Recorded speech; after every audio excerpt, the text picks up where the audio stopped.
Hello everyone, Rico Smith here, ordained evangelist in the United Pentecostal Church International. I'd like to take the time to share a short devotion from my heart to yours with my fellow evangelists and missionaries in this great organization. You know my name. I derive my thought from the story in Mark chapter 4, verses 35 through 41, when Jesus would give instruction to the disciples to join him in a large ship and his other followers to get on the other little ships in verse 36 to sail across the sea to the other side. As the story would go, a storm approaches. It causes the winds and the waves to roar and the water to beat up against the ship and get into the ship, and they think that they were going to drown. It drives the disciples to a place of confusion and frustration and panic and fear, and they go and awake Jesus in the hinder part of the ship and ask him, do he even care that they're going to perish? Jesus ignores their frustration, he ignores their panic, he ignores their confusion and goes to the top of the boat and rebukes the storm by saying, "Peace, be still." I take comfort rather in the fact that our God can ignore silly prayer requests. Our God can ignore some of our words that are sometimes spoken in haste without much thought, asking him, do he care where we are right now? Some of us may have asked God, do you care that my finances are dwindling in this pandemic? Do you care if ministry doors are being closed on me in this pandemic? Do you even care that I'm not able to witness and win souls as I would have been had this COVID-19 never hit the world? Yes, God knows. Yes, God cares.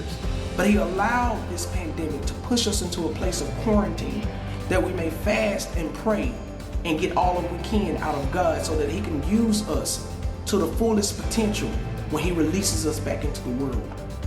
God took knowledge of your name before the foundation of the world. Don't let a pandemic make you forget that he knows that.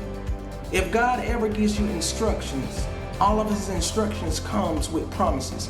If he told you that you were going to be an evangelist, if he told you that you were going to be a missionary to such and such country, remember those were the instructions he gave you. And he's also going to back it up with his promise, and you're going to see his blessings manifest in your life. God knew the names of all of the disciples and the apostles on the big ship, but if you notice in verse 36, he also knew the names of all of the disciples and followers on the other little ships.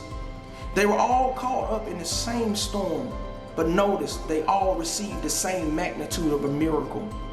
You may not be a well-known evangelist today. You may not be a well-known missionary today, but know that God knows your name.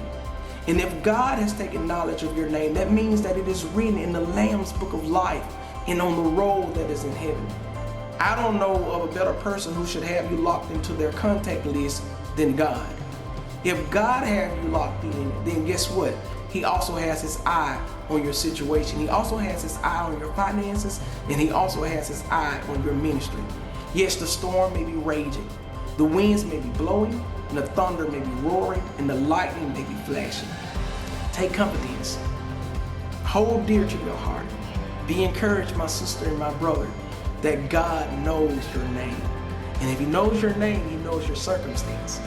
And if he has knowledge of both of them, that lets you know that he has the power to change it and help you. God bless you, and I pray that you will be reminded, even during this pandemic, that God knows your name.